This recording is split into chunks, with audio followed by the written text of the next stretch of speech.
Hello and welcome to this evening's Internal Medicine webinar. My name is Lydia Morgan and I'm Senior Commercial Manager here at Virtual Veterinary Specialists. At VVS, we are on a mission to increase the collaboration between first opinion vets and specialists. Our goal is to help you to approach every case with confidence. We empower vets to work together in real time alongside our specialists. Through collaboration, you can deliver referral level care to your patients in your own practice. Our aim is for you to see our specialists as an extension of your own clinical team. As well as our Halo live guided abdominal ultrasound and cardiac workups, our virtual support also includes our VVS Internal Medicine service. You can work together with Dr Florence Vessieres and her fellow internal medicine specialist colleagues through our specialist advice calls, reports, personalised and group mentorship sessions, and much more. Discuss your patients and how they've presented, the investigations so far, and collaborate together to continue to successfully manage your cases in-house. By submitting the patient history in advance, you receive relevant and valuable support, and you won't be frustrated playing telephone tennis. These calls are scheduled at a time which is convenient for you. Today, Florence will be discussing how to navigate nutritional options for gastrointestinal patients. If nutritional management of chronic GI diseases put your head in a spin, then this webinar will help simplify it for you. It's my great pleasure to introduce Florence to you this evening. Florence graduated from the University of Toulouse in France in 2013. She completed her residency in internal medicine at Anderson Moore's veterinary specialist and became an American and European diplomat in 2018. As well as working as a referral clinician and telemedicine consultant, she's worked in the pet food industry and expert support roles for various departments. Florence is passionate about education and her clinical interests are acute medicine as well as gastrointestinal and renal diseases. We're so lucky to have Florence on the VVS team, bringing her interest in medicine and nutrition as well as her care and compassion to the role. If you have any questions as we go through the webinar, please feel free to add them to the chat box and we'll finish up the presentation with a question and answer session at the end. So without further ado, I'm going to hand over to Florence for today's talk. Thank you, Florence. Thank you very much, Lydia. Good evening, everyone, and welcome to our evening webinar. As you know, tonight we're going to discuss nutritional options for gastrointestinal patients.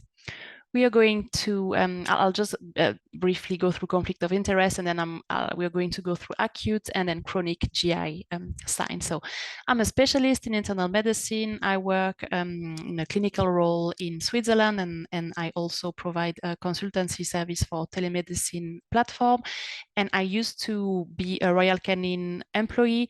That is no longer the case. And tonight I'm going to talk as a specialist and not as an employee of Royal Canin, but it's true that I know the insides of this brand and of other brands. So it's quite interesting to bring that into tonight's talk. So if you have any questions, particularly about specific foods, please feel free to ask them.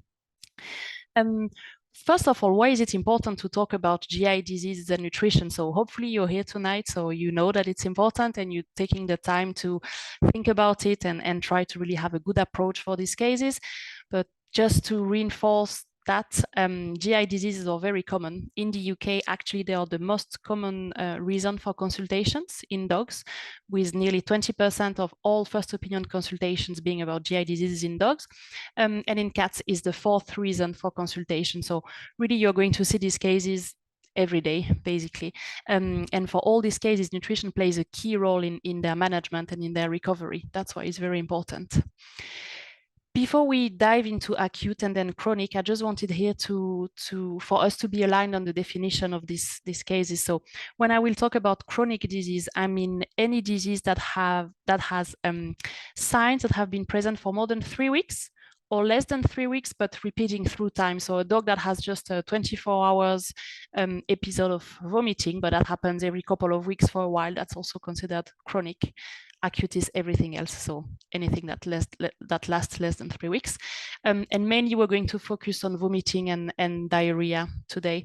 When we look at chronic GI signs, weight loss is also a big sign, and lethargy is also a sign that often goes with these problems. So if we start with acute GI signs and nutrition for acute GI signs, I'm going to start by showing you a table that I'm not expecting you to read in totality, but just to show you the amount of differential diagnoses that exist when you have acute diarrhea or acute vomiting.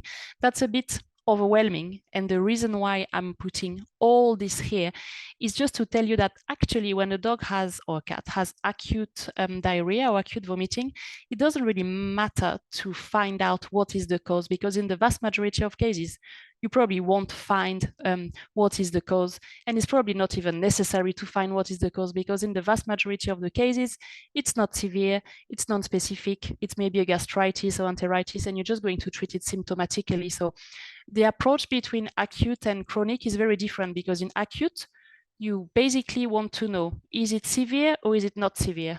So you do your physical examination, you take your history, and then in your head, you have your severity criteria that we're going to go through in a minute. And then you classify it as, okay, it's non-severe, I don't have any red flags there, I'm just going to treat it symptomatically and see how it evolves. Versus, okay, it is severe, there are some red flags, I need to understand what is happening and treat it more specifically. So we don't necessarily need to understand what is happening actually when it is acute. Some of the severity criteria that are quite important are obviously the signalment. So if you have a puppy or a kitten or a geriatric patient, or a patient that has been diagnosed with another condition, I'm thinking about diabetes, because maybe a diabetic cat that comes very unwell, GI signs, you may suspect DKA. So in that case, you can't really ignore that. If the clinical signs start to be a bit long, especially if the dog or cat hasn't been eaten for more than a day, lethargy, blood in the vomitus or in the stools, the abdomen is distended or is painful, obviously unsuccessful vomiting.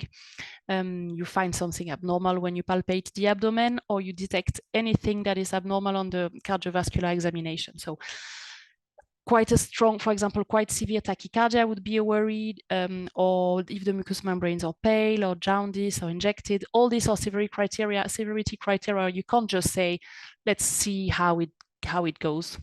Otherwise, if you don't have any of them, you don't really need to understand what is happening, and you can just go ahead and treat, obviously, symptomatically. So if you have an acute non-severe GI sign, nutrition-wise, the first really important point, and I hope that this is quite now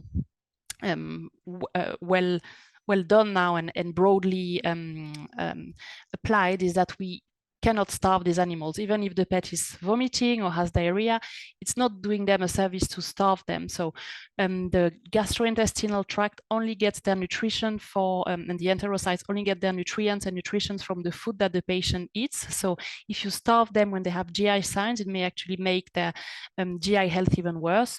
It may stop the gastric motility and cause some ileus if they are starved. So overall, the outcome can be impacted. So really, we don't starve these patients. Most of the time, actually, in general practice, what I would do is that if the pet just had few episodes of vomiting or a little bit of diarrhea, and actually they were fed a diet that I consider of good quality, so well digestible, I know the source of the diet, it's quite a safe diet, I'm not worried about it, I may not even change the diet. I may just continue with it, especially if it's a hypoallergenic diet or a diet for a specific condition, then we don't change it. Or if you're not really convinced that this diet that the pet is receiving is that good of quality, and we feel that he may benefit from a highly digestible diet, then we go for a highly digestible diet like Hill's AD or ID or Royal Canin Gastrointestinal for 3 to 5 days. But that's not necessarily compulsory to change the diet. And then in terms of drugs, you may want to add probiotics. We don't have that strong evidence yet that it works, but you may have a different experience, and you may want to add it. It's not going to do any harm.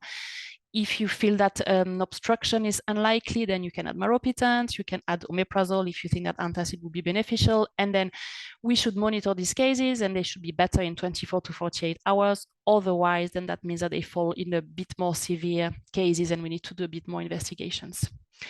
If there are severity criteria, then obviously you move forward with your investigations and you start doing blood work, CBC, biochem, check for pancreatitis, perhaps check for hypoadrenocorticism if it's a dog, imaging, infectious diseases screening, and you do the management in a more advanced way. Maybe you hospitalize the patient. So I know that tonight we are talking about nutrition, but there is I quite like GI diseases, and I think that we see a lot of dogs and cats that are quite unwell with acute GI signs. And there is something that often happens with them is that we find them dehydrated and hypovolemic. And tonight, because we talk overall about patients with GI signs, before we dive into nutrition, I just wanted to touch a little bit on dehydration and hypovolemia, because it's a point that is very important, and I think we don't teach that much about it in vet school. So just out of curiosity, do you know the difference in your practice between dehydration and hypovolemia? So I'm thinking about the dog that arrives with acute vomiting and diarrhea. Would you be familiar on physical exam to tell, okay, he's hypovolemic or he's dehydrated or both, and how am I going to manage that? So if yes, if you're very familiar with the difference between them and you know how to correct both, then that's the answer one. If you're somehow familiar and you may know a little bit how to differentiate them, or you don't know how to treat them separately, that's two. Or if not at all, that's totally fine. We're here to learn. Then press 3. You can vote now.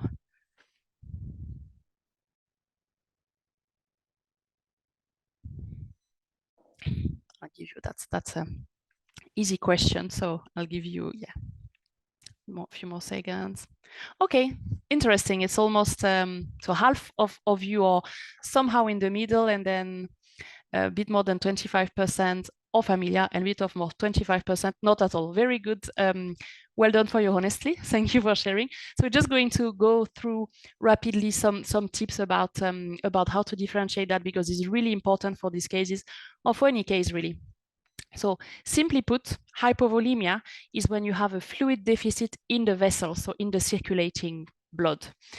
For example, if we go out of the GI patients, a dog that has a sudden hemorrhage because of a wound may be hypovolemic because they are losing blood, but they're not dehydrated because they're outside of their vessels. We're not missing fluid yet. So that's hypovolemia, when you're missing fluid in the vessels. In dogs, the first thing you're going to notice is tachycardia. In cats, it's very variable. They're also going to have pale mucous membrane, so not dry, but really pale, because the vessels are constricting to maintain a good blood pressure despite the loss of volume. You're going to have prolonged capillary refill time. And possibly at the later stage, you're going to have a low blood pressure when the body has exhausted all its way to maintain a high blood pressure. Whereas dehydration is actually quite different. It means that you're missing fluid in the cells or between the cells, but not necessarily in the vessels. So intracellular and interstitium areas are lacking fluid. So you're going to have dry mucous membranes, persistent skin taint. In a very advanced cases, you're going to have enophthalmos. And in an extremely advanced case, then this is when you reach tachycardia and possibly lethargy, but not in the early stages. And so once you have decided, okay, this patient is more hypovolemic, or this patient is more dehydrated, or both, that's possible, then you decide how to correct it. And the first thing that we always correct is the hypovolemia. And how you correct the hypovolemia is quite fast, within 2 hours max, usually within 1 hour, it's even okay. And you give boluses for that, crystalloid boluses. So if it's a cat, perhaps 5 to 10 ml per kick. If it's a dog, maybe 10 to 20 ml per kick.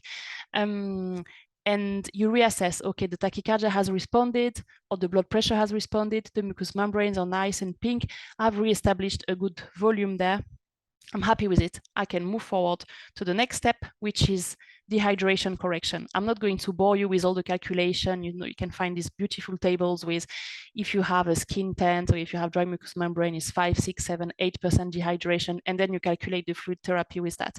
But often when we have these patients that are in shock and that arrive with acute GI signs, we miss the hypovolemia correction and we go straight to the dehydration correction. And that's a mistake. We should always think about the two. Dehydration can be corrected over 24 hours, but hypovolemia should be corrected on admission if we don't want to be behind still 2 days later, fluid-wise. End of the little bubble about fluid therapy, but I think it's very important in the management of the GI cases. And then obviously you'll choose if you need maropitant, analgesia, omeprazole, antacid. Do you need antibiotics for these cases? I'm going to say most of the time, no.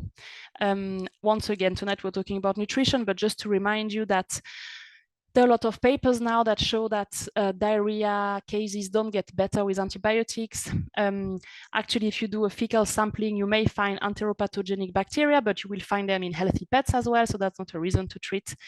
And to be transparent, I very rarely do a bacterial culture of the stools because that doesn't give you a lot of information. Actually, I don't want to know which bacteria are there because then I don't know what to do with them. So I prefer not to test because I know that we shouldn't treat probably. Most of even the bacterial GI problems are self-resolving. There is no benefit of adding antibiotics in these cases. And actually it will induce, as we know, antibiotic resistance, which is a huge problem in human healthcare.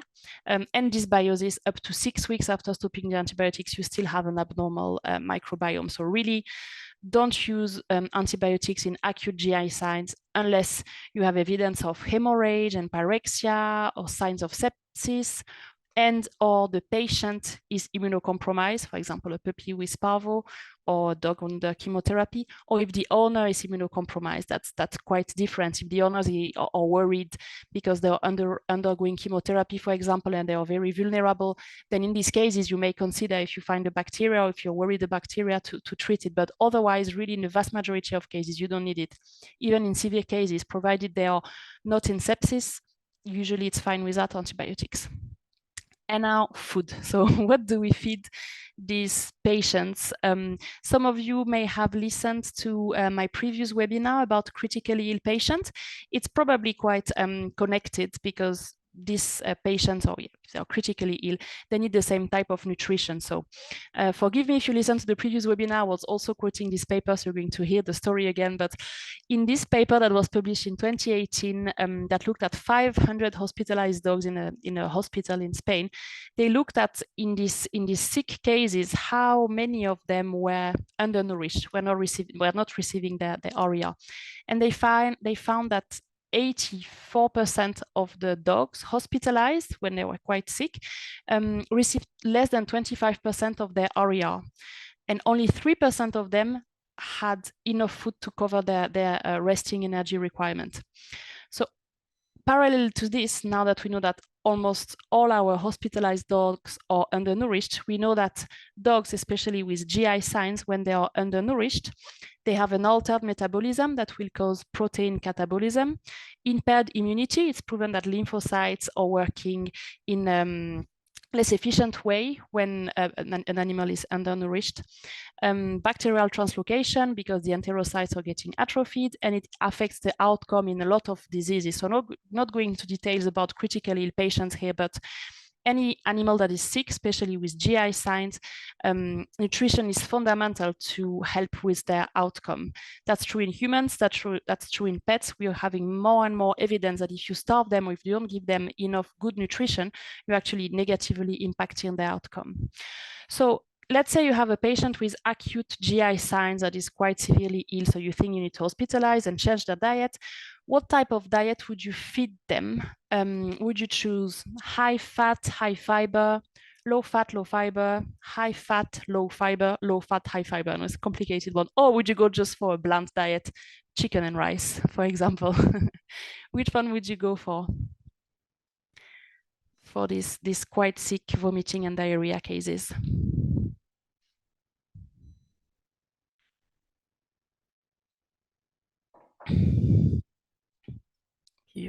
Few more seconds, just because it's complicated to detangle all this at this time of the day, all these options. Okay, let's see. Okay, so the winner is bland diet. We're going to talk about this in a minute. Those of you who voted bland diet, I hope you haven't watched my critically ill patients webinar. Otherwise, I hope you wouldn't have voted bland diet. And low fat, high fiber is the correct answer. So 33% of you, well done, voted for the correct answer. Thank you. So let's see. Correct answer is high fat, low fiber. So what to feed? So these patients, they are critically ill. So they have an altered metabolism, as we were saying. That means that because they're under stress circumstances, because of the hormonal changes associated with stress, and by stress, I mean not that they are worried of being in a hospital, I mean the physiological stress of being ill, they are going to have muscle and protein catabolisms. That means that if you don't feed them proteins, they're going to catabolize their own muscles. So you want a high protein diet. They're also at risk of weight loss because these patients are going to catabolize all their reserves very fast. So you want a high calorie diet. And to provide a high calorie diet, you need to have high fat in the diet. And it also improves the palatability to have high fat. So these patients that are not very hungry, if the diet is fat, they are going to be more prone to eat.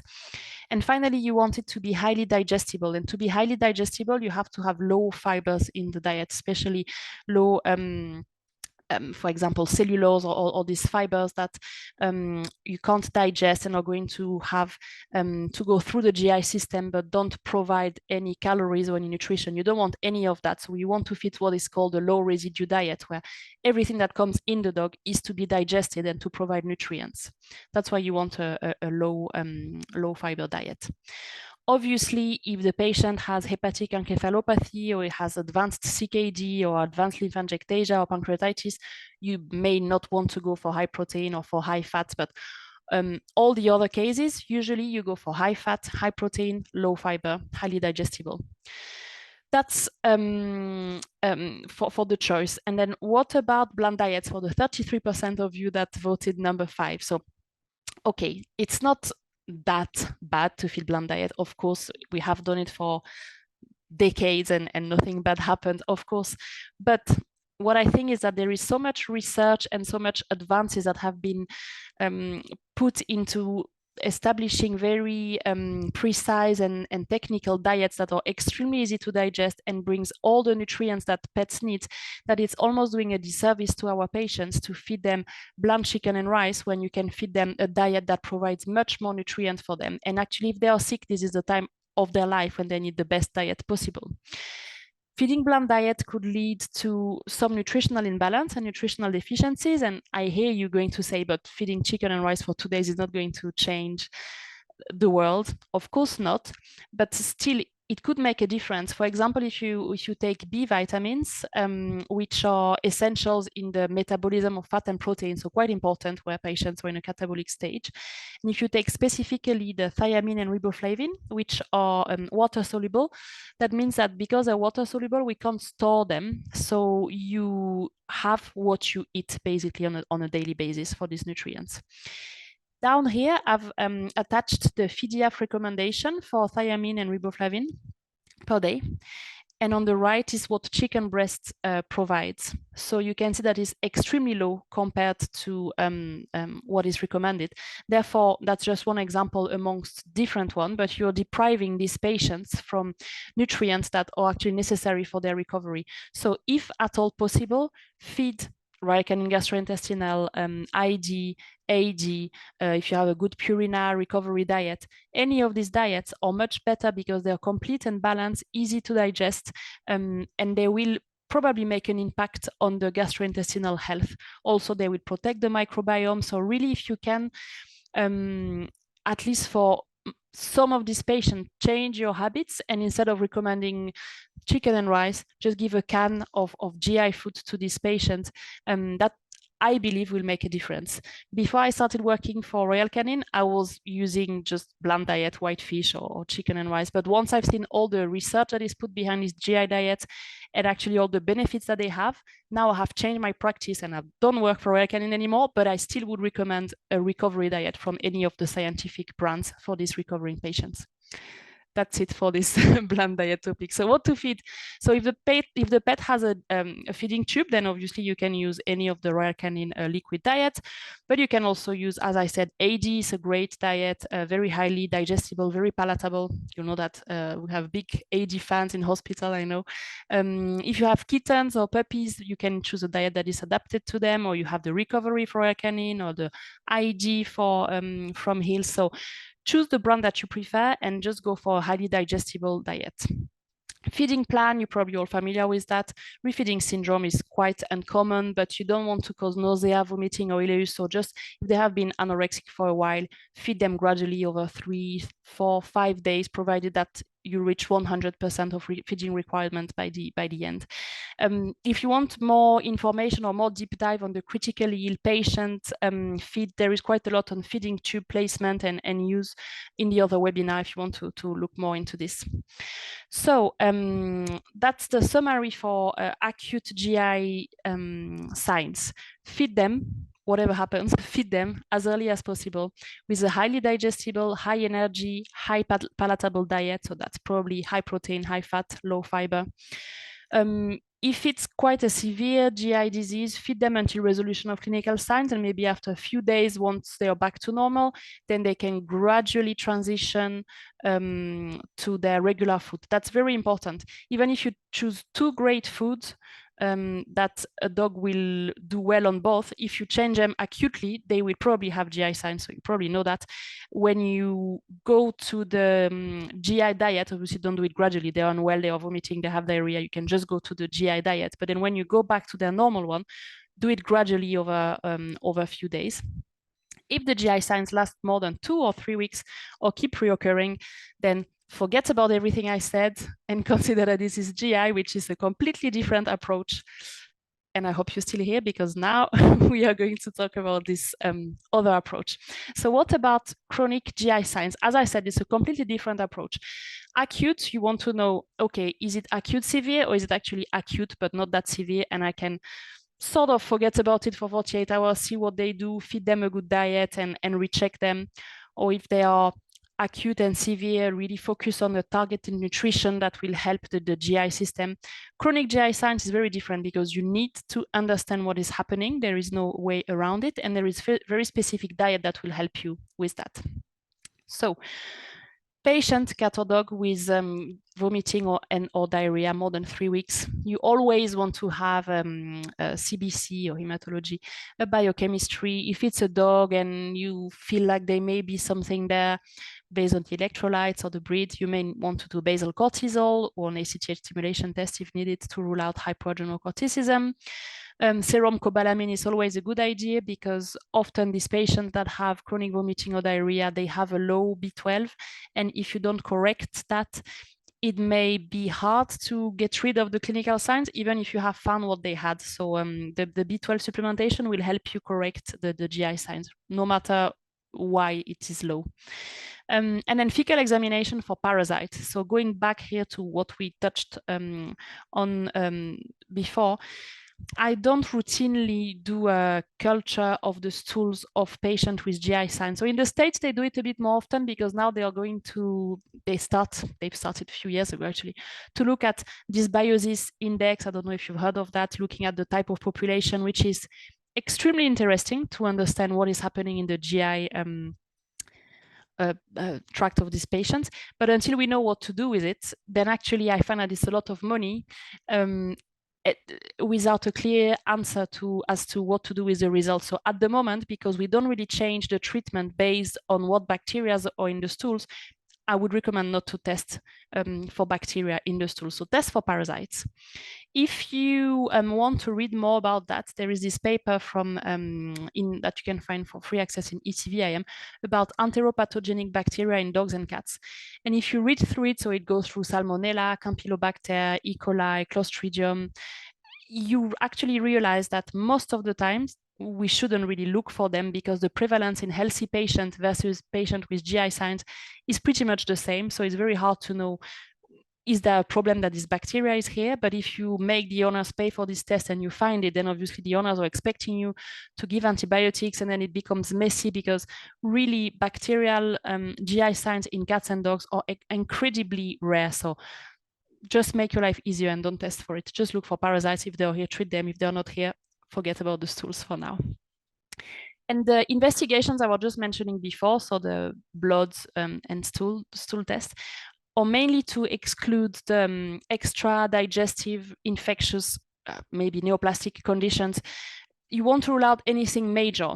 If all your blood work is okay, if your physical examination is okay, if everything is okay, but this dog just has diarrhea, then this is when you start to suspect chronic enteropathy. So you don't say this patient has chronic enteropathy, but you start warning the owners that sometimes we do a lot of tests and they all come back as normal. And in that case, we know that we have diagnosed chronic enteropathy. And that would prevent them from becoming frustrated when more and more tests come back as normal.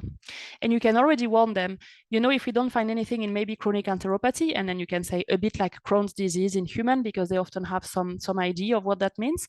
And then you can explain them. And in that case, it may be food responsive or antibiotic responsive. It's quite uncommon, but it happens, or idiopathic or steroid responsive, what we used to call IBD.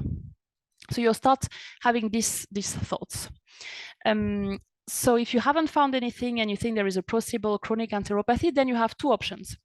Either you want to do an extra test before you really dive into the chronic enteropathy world, or you dive straight in. So the extra test that you could do is an abdominal ultrasound, or you could dive in with doing your first chronic enteropathy test, which is a diet elimination trial. That means that you try to see if you have in your hands a diet responsive chronic enteropathy. There is nothing right or wrong between going for abdominal ultrasound or going for a diet elimination trial, really. In some cases, it's clear that one is better than the other, but in most of the cases, you can either choose one and then the other, or the opposite. Abdominal ultrasound sometimes can be frustrating because, again, it can cost a lot of money. And then if the owners think that we're going to find the answer on the scan, they can be annoyed that the scan was normal and then they feel they're not more advanced. So it's very important, if you do an abdominal ultrasound, to say, if we find something, great. If we don't find something, then it's probably chronic enteropathy. So they feel that either way, they're going to have an answer. If you look at this paper published in 2012 about the diagnostic utility of abdominal ultrasound in dogs with chronic diarrhea, and they looked at nearly 90 dogs, and they found that in 63% of the cases, same diagnosis would have been reached without ultrasonography. So these are all the cases where, okay, the ultrasound was quite unremarkable, therefore we continued our structured progression, and we fed a diet elimination trial, for example. I wouldn't say that ultrasound was useless in this case, but it means that it hasn't changed our step-by-step approach. And then on the other hand, in 15% of the cases, the ultrasound was vital or beneficial to making the diagnosis. That means that it changed what we were going to do. So that's a nice number to have and discuss with the owners. Say in 2/3 of the cases, hopefully the ultrasound is normal and we continue to investigate. But there is a chance that actually we find something and it changes the path we are taking. Abdominal ultrasound, however, is more strongly recommended in cases where there is weight loss, because neoplasia is there on the list of differential diagnosis. Obviously, if the patient is quite affected, very lethargic or painful, or something is up there that you want to check visually with the ultrasound, or you feel something when you palpate the abdomen. In cats, it's a bit more tricky. It's a bit trickier. We don't have a paper that says how often the ultrasound changes the diagnostic approach. And in cats, we have this high risk of lymphoma being there. So I may be tempted in cats to maybe jump to ultrasound a bit faster to see if I can see a mass, or if there are some lymph nodes that are increased in size, or if there is an area that I would like to sample with endoscopy. So cats, I may pull the trigger a bit faster. Dogs, maybe I would be more relaxed in terms of ultrasound. So let's say most of the extra digestive infectious neoplastic conditions have been ruled out, and you're stuck at, okay, now what? I think it's chronic enteropathy. What do I do? And this is when you do a diet trial. As I said, before, after abdominal ultrasound, depending on the circumstances. What do you use for this diet trial? And what about serology? So some of you may recommend serology. Some of the pet owners may come with a serology from a previous vet and ask you what to feed. There may be some fancy in-house serology or in-house allergy test now, where you have a swab on the cheek and you send it and they tell you what the pet is allergic to. All the things may interfere a bit with the diagnosis. So what do you think about that? So I'm going to clear out the serology mess first very easily. So there is this nice article that was published in BMC Vet Research in 2017, looking at, can we diagnose adverse food reaction, so diet responsive chronic enteropathy in our case, in dogs or in cats, in vivo or with in vitro tests? Spoiler alert, the answer is no. What they found is that they looked at all their database. Obviously, they looked at thousands well, hundreds of articles. And what they found is that it is highly unreliable to look at serology. So whether it's IgE or IgG, it's really the accuracy is highly variable. It's depending on which time of the year you test these patients and their serology profile changes. Some patients don't have any food allergy because they tolerate everything very well and they have high IgG or IgE towards some protein. For some patients, it's the opposite. There is no way we can trust them. So that's a bit like the bacterial analysis for the stools. Don't go there, don't do it. Just explain to the owners that it's highly unreliable, unfortunately. And therefore, we can't use it to do anything. We can't trust it, so just don't do it. It's a bit harder if one of your colleagues has done it and you are asked to interpret it, and then you can say, okay, let's keep it on the record, but we're still going to use a different approach, and maybe you can explain that it may be reliable, but it may not be 100% reliable, and it's safer to start first a diet elimination trial. Because the conclusion of this article was that currently the best diagnostic procedure, so it's really a test, to identify adverse food reaction is an elimination diet. So go for a food elimination trial or food elimination diet. So discuss it with the owners, provided, as I said before, clinical signs are limited. It may be diet related, especially if the pet is quite young. It's very often diet related, and especially if there is a lack of finance, go fast to the diet elimination trial because that may solve all the issues. And this is when you say, okay, so I want to do diet elimination trial, but what do I use? Because we hear about so many options. So do I go for novel or single protein or hydrolyzed protein diet or grain-free or gluten-free? It's a big one. Do I go high or low fiber, high or low fat, highly digestible? Should I feed gastrointestinal or ID, for example? What is the evidence? And actually, you may be surprised to find that the evidence is not as strong as we would hope in 2024. There is once again this nice paper that was published in JVIM. It's a sort of big review that was published recently, again, open access if you want to look at it. And they just looked at all the evidence available in the world about the management of chronic enteropathy in dogs and cats. And then they graded the evidence from 1 to 4. If you're not familiar with this grading system, grade 1 is really evidence that you have from a properly designed randomized clinical trial in clinical patients of the target species. So that's the ideal paper. So there is no poll about this, but in your head, try to think about, okay, how many papers are grade 1 looking at cats and dogs with chronic enteropathy and nutrition? Hopefully dozens, so that we know what we're going to do with them. And the answer is actually 2.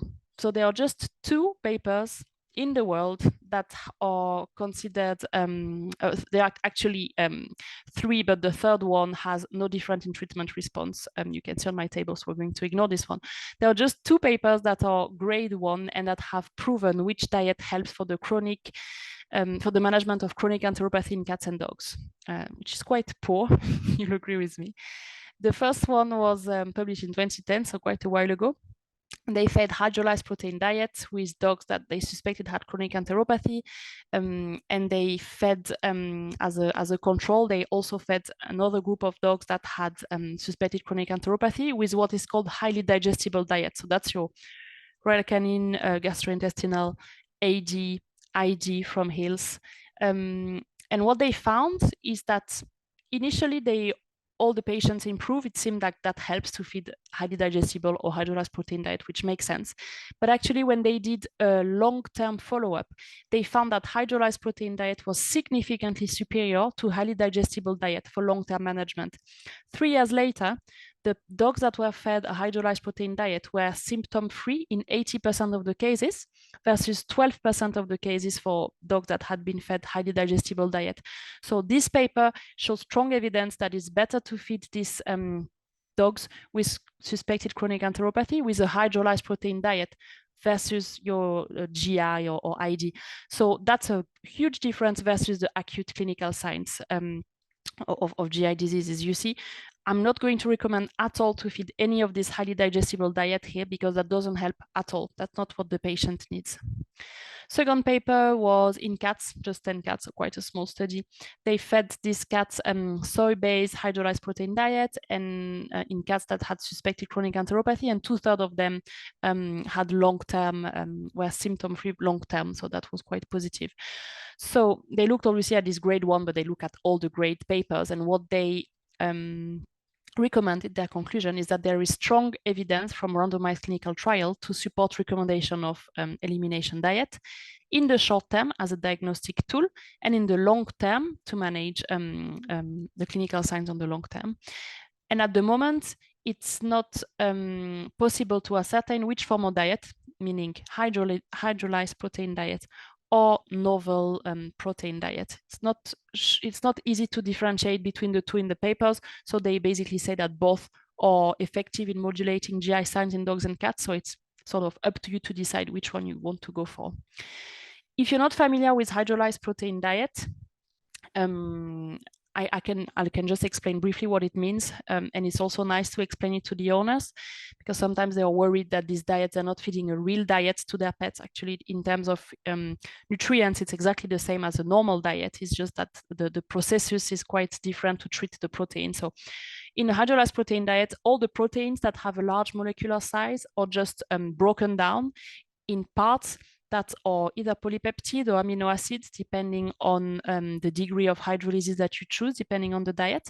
And that's made through a process called enzymatic hydrolysis, which is something that is actually very hard to achieve. So if you wonder why there are no more, you can't find any like a variety of wet food that is hydrolyzed for cats, for example, or not a big variety of this diet, is because it's technically extremely hard to break down these proteins and keep a diet that is highly palatable. So it's something that is quite an advanced technology to create that. And what happens with this hydrolysis is that when the food arrives in the GI tract, you have pre-sensitized mast cells with Ig on their surface. So these are mast cells that know, let's say, chicken, they know chicken protein, they are pre-sensitized and they're ready. If they see a chicken protein, they are going to bound with it and they're going to degranulate. It's going to cause inflammation and it's going to cause vomiting and diarrhea in the patient. If you break down the proteins, this IgE that are just here waiting to recognize chicken to degranulate and get crazy about it and cause vomiting and diarrhea, actually the chicken arrives or anything arrives, but because it's not the common shape and it's too small to cross-bind, to cross-link the Ig, nothing happens. So the goal is really to break down this protein to such a small kilodalton weight that they can't cross-link the IgE, and that prevents mast cell degranulation. So that's how hydrolyzed protein diet works. If you feed a novel or a single protein diet, it works the same. So there shouldn't be any cross-linking of IgE because the mast cell haven't been pre-sensitized because they have never seen the protein. But what I want to say is that nowadays, when we have all these crazy diets out there, it's extremely hard to know for sure that the patient hasn't been exposed to this or this or this protein. So I always choose hydrolyzed protein diets because I can't be 100% sure of the diet history of a pet. So I can't tell what have the mast cells been sensitized to. So I choose hydrolyzed protein diet, but based on the evidence, if you choose a really novel protein diet, then it's also okay. What about grains and gluten? So that's a big one. Are dogs and cats gluten intolerant? Should we feed all of them a grain-free diet? What is the evidence? So yes, some dogs have a gluten intolerance. There are actually 2 breeds of dog in which it has been very well studied. We know that they can have an allergy, that is a real allergy in that case, to gluten. So one of these breeds is border terrier. They can have paroxysmal dyskinesia. It's also called Spike's disease. It's also called epileptoic cramping syndrome. There are a lot of papers about them. And so they are this sort of movement disorder. And when you feed them a gluten-free diet, so in this paper, they fed them hypoallergenic from Americanin, then the clinical signs stop. So, and you can find antibodies against gluten. So we know that's gluten responsive. There is also familial disease in Irish setter, but it's so severe that is unfortunately usually they don't survive. So it has actually been almost eliminated, but it does happen in Irish setter, where they have a very severe enteropathy, happens quite young, and they do usually quite poorly, and it's linked to gluten. These are the only 2 breeds that we know have allergy to gluten. It's not described in any other breed or of dogs or any other cats. So they are not really gluten intolerant like humans can be. It is true that sometimes they can have what we call a broader grain intolerance. Yes. If you look at this review about food allergy in cats and dogs, they sort of quantify, it's quite an old paper, but it's nice because they sort of quantify what are these animals most reactive to or allergic to, although it's not always an allergy, but it's what ingredient give them GI signs, basically. And that would be in dogs mainly, it's beef, dairy, and then 15% wheat, and then even lower egg, chicken, and lamb. Whereas in cats, it's beef, dairy, fish, lamb, and then poultry and wheat in 4% of the cases. So you see that for these cases, feeding a grain-free diet doesn't make sense because you're going to, yes, cover for the 5 or 10% that are allergic to grains, but you're not going to cover for the other one. So just a grain-free diet that doesn't have any specific or any controlled other source of protein doesn't make any sense for these patients. So yes, it exists. It's uncommon to have a grain intolerance. What you should do is feed a diet that has either a novel source of protein and doesn't have grain, or has a hydrolyzed source of protein and doesn't have grain. So yes, these diets are grain-free in the sense that they don't contain grains, but they are usually not advertised as grain-free diets, because the one that you find that are not from the scientific brands and that are just advertised as grain-free, usually they are just grain-free, but they don't really look into what proteins are in. So yeah, we want to feed a diet that doesn't have grains because then it covers for everything. But we also want to feed a diet that doesn't have chicken and beef and dairy and egg and lamb. So we want to feed something that is totally hydrolyzed. So for example, the ZD from Hills is grain-free, but is not advertised as grain-free. It's just a diet for animals that have adverse food reaction. The hypoallergenic from Royal Canin or the analergenic from Royal Canin are both grain-free as well, but they are not what we advertise as grain-free diet, if that makes sense. So yes, get rid of the grains, but also get rid of the other proteins that can cause a problem. How it works is that you gradually transition to the new diet. So over 5 to 7 days, you feed exclusively this new hydrolyzed protein diet. Usually for GI signs, if the patient has diarrhea and had diarrhea for weeks or for months, within 2 weeks, you should see a strong difference.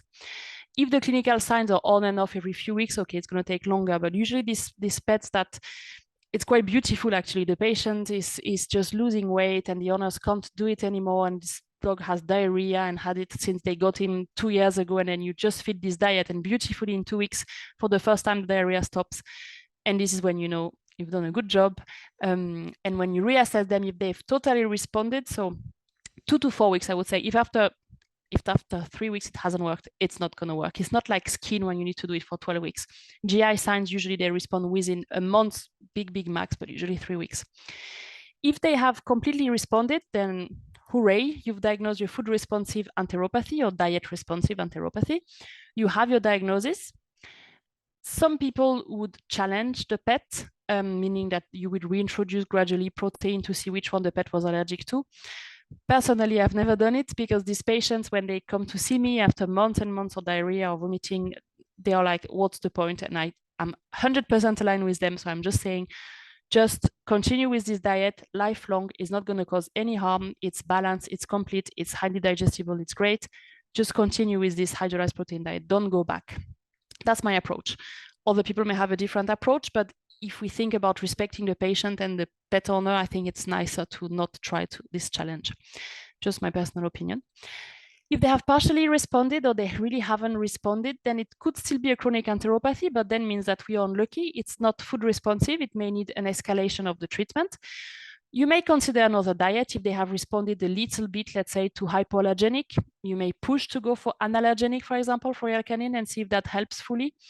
But if that doesn't help, then stay with the hydrolyzed protein diet and go one step further, meaning investigate if it is steroid responsive or if it could be antibiotic responsive. So talking about them, what about antibiotics? So there is this great paper from 2020 in JSAP about how should we use antibiotics in the management of chronic diarrhea in dogs, and it has amazing authors. So they propose a rational antibacterial use, but I take it as a guidelines because these are gastroenterologists through the world that have very good experience. Their approach is that in the past, we would do diet, antibiotics, endoscopy, steroids. Now that we know that literally hundreds of thousands of people are dying every year because of antibiotic resistance, we can't continue just to throw metronidazole or tylosin to these patients. We can't, especially because antibiotic responsive is the smallest part of chronic enteropathy. So it's not responsible and it doesn't even make sense clinically. So now what they recommend is actually to start with dietary intervention, so novel protein or hydrolyzed protein diet, kill the parasites if there are any, Giardia mainly. And then once you've done this, then and it doesn't work, you can move forward to either an endoscopy, ideally. If you can't do an endoscopy or the patients or the owners don't want, then you move on to steroids. Only when steroids don't work, then you will consider antibiotics. So it's the reverse compared to before. Antibiotics is really the last resort. So their conclusion is that they advocate the use of antibacterial or antibiotics only after histopathologic evaluation of GI biopsies, or if endoscopy is not possible, after therapeutic trials. That means diet, prebiotic, probiotic, or anti-inflammatory drugs, so steroids.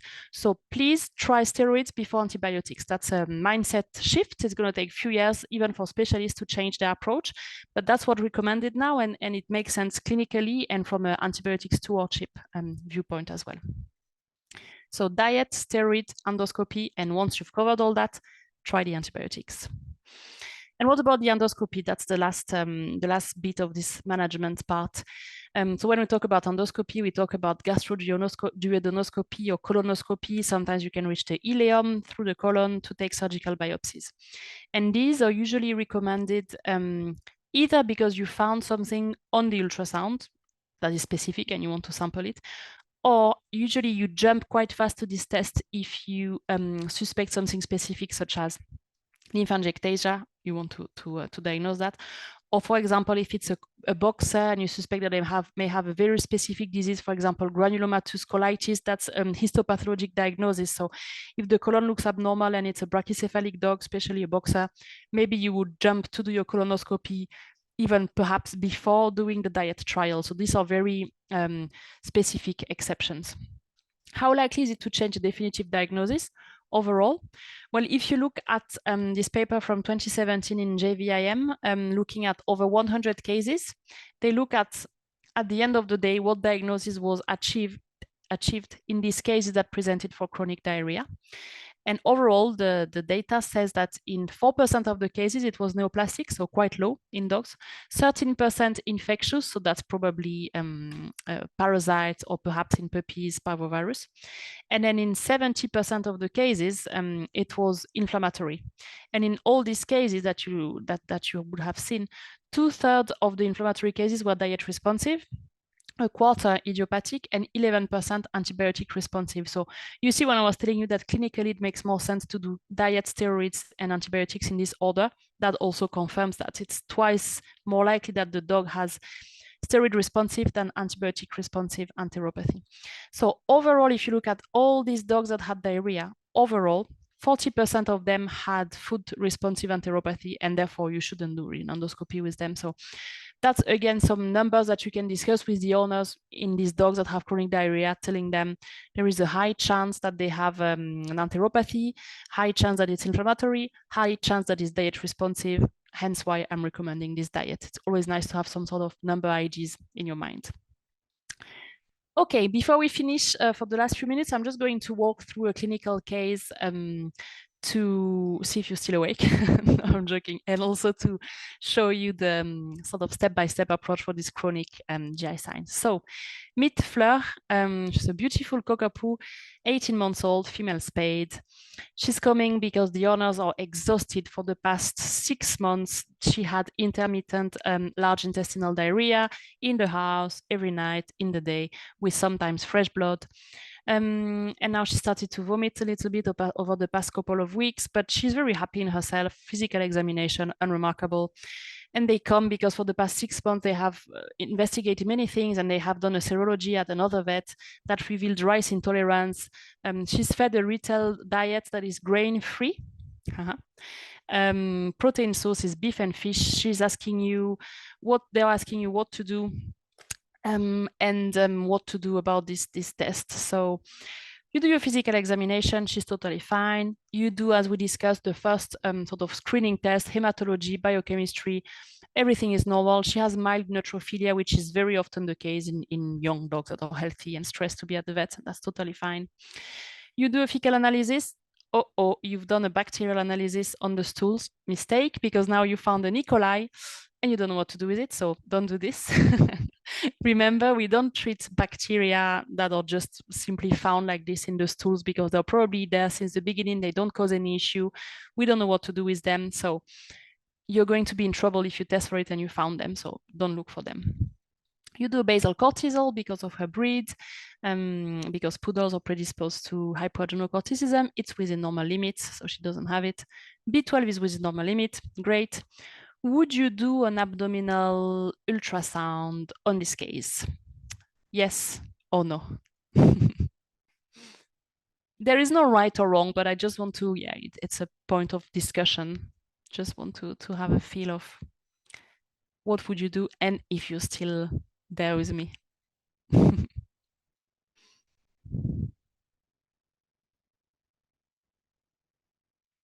see. No. Okay. 80% would go for no, 20% would go for yes.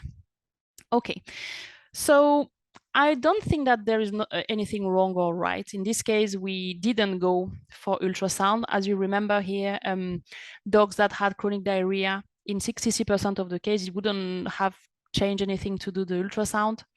So we decided to try without the ultrasound first. To be perfectly transparent, if I was in a first opinion practice, probably I would say, let's try the diet trial first. If I was in a referral center and there would be an expectation to really reassure the owners, perhaps we would be quicker to recommend the ultrasound. Sometimes it depends on the vet experience in ultrasound, in the facility to do ultrasound. So it's not right or wrong to recommend ultrasound, but know that you can do without, or if that you do with, that's also totally fine. It's not an invasive test at all. It's an okay test to do an ultrasound. But say to the owners, we will do an ultrasound, we may find nothing. And if we find nothing, that gives me the answer that it is likely to be chronic enteropathy. So a normal ultrasound is also an answer. It's not a negative test. Warn them before so that you prevent disappointment. Okay, so they come with their little serology that they have in this beautiful paper, and they are desperate, and they tell you a list of 35 things that the pet is allergic to, and they're like, I can't find a diet that doesn't contain these 35 ingredients. And you sit down and you're going to explain them the role of serology, and you're going to go to explain them, okay, she's allergic to rice, but would you yourself avoid rice for this pet? Yes or no? It's a simplistic question because actually you may, or I mean, there are different layers to this question. It's an onion question. So would you avoid rice? Yes or no, based on these beautiful serology results? Let's see. Yes. No, we totally ignore this result by being politically correct and explaining that it's interesting to see these results, but unfortunately at the moment we don't know yet fully how to interpret them, and therefore we're just going at the moment to put them on the side and start from scratch with diet elimination trial. So no, I wouldn't avoid the rice or the other 35 ingredients that I'm supposed to avoid based on this serology. So remember, there is this paper that say, if they don't believe you, that actually the best diagnostic procedure is that elimination trial. Serology is not reliable. So for her, we could go for single protein diet or hydrolyzed protein diet. As I said, I always prefer hydrolyzed. So in this patient, I had chosen an allergenic from Rekindle because it's what they called hyper hydrolyzed. So it's the most hydrolyzed of all the diets. But I could also have gone for Purina HA, which is a diet I really like as well, or Hills ZD, or Rekindle hypoallergenic. Follow-up, 2 weeks later, she has no vomiting or diarrhea. She's asymptomatic. That's great. You feel like God because you've saved this patient and their pet owners from insanity. It's great. And then 1 month later, she has another episode of large bowel diarrhea. There is no blood, but they call you and they are panicked and they don't understand what is happening and they are very upset and they are understandably anxious because it's really a nightmare to have these patients that are suffering on the long term like that. And that's just a point that I write there to say that it's really important to discuss with these patients that even these pet owners, that even the diet responsive chronic enteropathy cases are not 100% diet responsive. So from the get-go, you have to say, usually what I say, is that if we can get rid of 80% of the clinical signs, then it's great. Even people with Crohn's disease, you know, they are on a really strict diet and they take immunosuppressive drugs and all that, and they still have clinical signs. We never get rid of chronic enteropathy. We just manage it to make sure that the quality of life is not that affected. So it is going to happen. They are going to have to relapse, unfortunately, at some point. Most of the time, we don't need to change anything. So we just hang on tight and see, and usually it gets back to normal and we are happy. Some dogs, they are managed on the long term on diet, and every 2-3 months they need a couple of weeks of steroids, for example. That's also possible. It's primarily a diet responsive enteropathy, but sometimes they need a little bit of help every now and then to calm down the inflammation of the GI tract. That's also fine. So have them to keep a diary so that they don't panic, they don't jump ship, they don't change the diet, they don't add anything. They just stay on this diet, and provided you reduce by 80% the clinical signs, I consider it very good. So for this case, even if she had small relapses, we still consider that she has food responsive enteropathy, and she's going to be managed long-term with the same diet. Okay, so that was all for today. Take-home message specifically for the chronic GI signs is that you have to have this methodic approach in your head. I exclude everything that is not GI related. If it is just GI and it's a chronic enteropathy, then I need to go through diet, steroids, antibiotics. Chronic enteropathy is extremely common, so it's very important to discuss about it from the get-go when you have this patient with GI signs, so that you don't get frustrated owners that feel like we don't really know where we are going. Diet responsive is found in the vast majority of these cases. And the 2 diets that I'd like you to use are hydrolyzed protein diet or novel protein. And hydrolyzed protein diet, as I said, are a bit safer because then you are sure that you're not going to trigger mast cell degranulation. They are diagnostic tools and they are treatment for the condition. They cover both functions. That was my take-home message. Thank you very much for your attention. If you have any question, I'm very happy to take them. Thank you. Thank you, Florence. That was really interesting. And I have a question for you whilst everyone has a chance to type. So I went to BVA Live a few weeks ago, and there was a new food on sale that is specifically getting advertised to owners as a veterinary diet. And they were selling it to me as for a sensitivity diet, and they said half of the salmon within it is hydrolyzed. Okay. But half of the salmon isn't. So I've had a look. 30% is salmon protein and 18% is hydrolyzed salmon protein. Okay. In theory, are owners just wasting their money using any of that hydrolyzed salmon? Because if more is not hydrolyzed than is. Yes. So you shouldn't have any. So what this diet would do is that it probably would be considered a highly digestible diet. So when you hydrolyze the protein, it makes them super easy to digest. So that would be easier to digest than having all the proteins being non-hydrolyzed. So if you have a patient with acute GI signs, then that helps because it's easy to digest. But because it's not hydrolyzed, if the patient is allergic to salmon, which could be, then it will still have a reaction to it. So yes, it's good for patients that have acute diarrhea, vomiting for a few days, but it's not good for the long-term management. That goes back to the paper what I was quoting, when 3 years down the line, if it's not fully hydrolyzed, you have much more clinical signs than the fully hydrolyzed version. And something else I wanted to say is that I can only speak for the 3 big scientific brands, so Purina, Hill's, Royal Canin. They do DNA testing on their food to make sure it's not contaminated by other proteins, because also if you actually manufacture and commercialize a diet that is supposed to be hydrolyzed, but you don't test that there is no contamination during while the food is being made in the factory, then actually you could feed a hydrolyzed protein diet that has been contaminated with chicken, and that doesn't work either. So we have to be very careful about these brands that don't do a lot of in-house testing. And to do a lot of in-house testing, unfortunately, you need to have a lot of money and be a big brand. So that's why it's better to trust big brands for these very specific diets, I would say. Fantastic. I've also sent everyone the link to your last webinar, the critical care. Yes. So if I know you mentioned it a few times, so if you haven't watched it and you would like to, that's the link, but you can also find it on our YouTube or on our social media pages. But no, that's really interesting. I thought it was quite interesting that it was promoted to owners as a hydrolyzed protein diet. It's only as you look into it. So I think that's another thing, is if owners say, I'm already feeding a hydrolyzed protein nowadays, you probably need to ask, what is that Which hydrolyzed? One? Yes. Yeah. Definitely. And find out. And the question that there's lots of people saying thank you.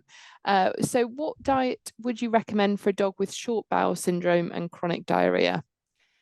So that's a good question, and it will be probably a matter of trial and error. These dogs that have short bowel syndrome, in theory, they shouldn't have chronic enteropathy. So you shouldn't need to feed hydrolyzed protein diets or novel protein diets. I would rather go with a diet that is perhaps enriched in probiotics and that has nice fiber. So perhaps I would go for something like Hill's Biome.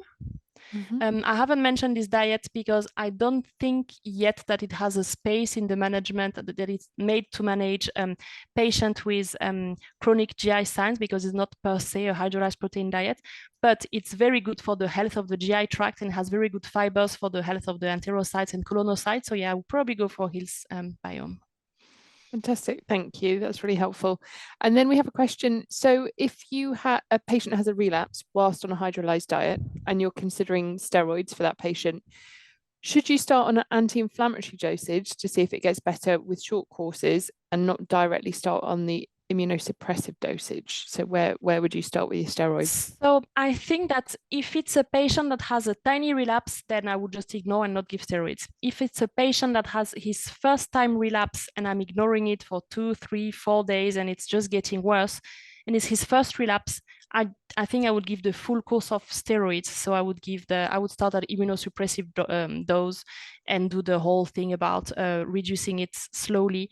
And if I see that it responds well, maybe the next time it happens, I would try to go a bit less high. And if it works well, then the next time a bit less high. So I would adjust to the specific patient. But if it's the first episode and it's a relapse that is severe enough for me to consider steroids, I would just go for the full-on immunosuppressive drug to start with.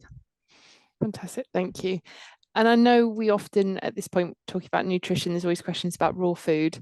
Yeah. We have quite a thorough review of the research and the evidence behind raw feeding put together by Professor Rob Foll on our website. So I would say that if you are interested in understanding what evidence there is surrounding raw feeding, then that's another good point that I can share with you. Let me see if I can get the blog post, because that's a whole nother ball game, isn't it? Yeah, and the article, actually, the blog post is great. It goes through every different angle and all the articles, so it's a very nice summary. And I've sent a link to that. I think that's all the questions. I'm very conscious people probably want to finish off their evening and sit down and relax after work. So thank you so much, Florence. That was brilliant. A really interesting webinar. Lots of thank yous coming through on the chat and saying it was a really great way of looking further into the gastrointestinal diet. So thank you everyone for coming along. We appreciate you making the time on your Monday evening. CPD certificates will be sent in the next coming weeks to you all for attending live on the night. And we hope to work with you soon at VVS. Thank you, everyone.